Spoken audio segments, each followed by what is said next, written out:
Okay, another way to share a digital resource with your students is just with a link.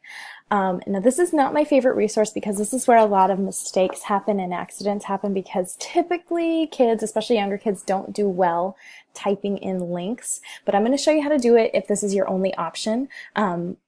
So here we go. So if you want to make sure you have the resource in your Google Drive account, of course.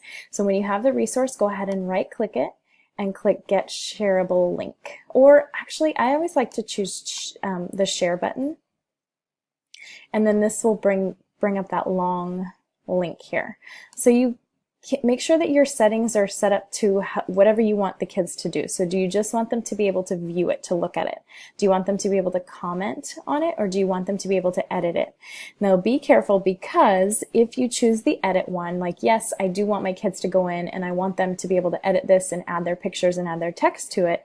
However, I don't want them all working on the same one. So I want them each to have a copy. So if that is you, just keep it with anyone can view, and then go ahead and copy this link, that long link, say all done. And then I'm just going to open up a blank Word document here just because I want to paste that. Oops, I already did it here one time.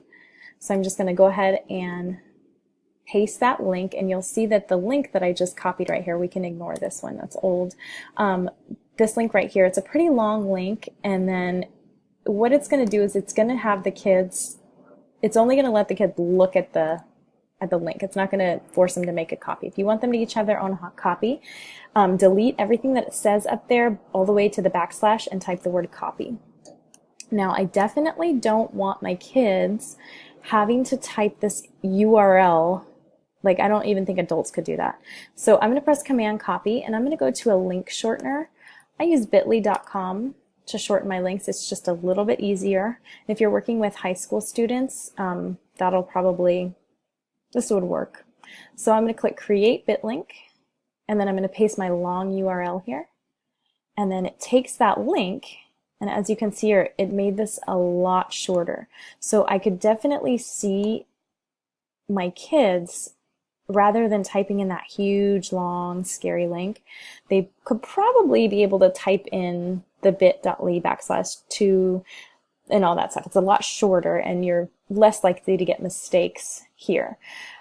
Just a note, Bitly is case sensitive, so you want to make sure that the kids know that too. And if you wanted to, you could even delete this. What I like about this is you can customize this link.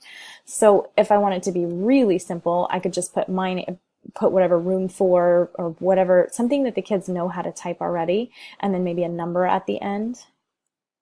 And then at the bottom here, let me move this out of the way, you can press Save.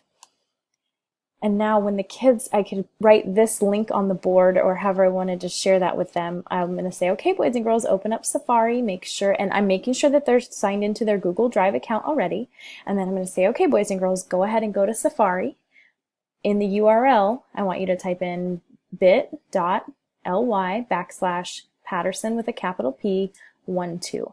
And that will take them to a screen that looks like this. And I'm going to tell them, go ahead and make a copy of it.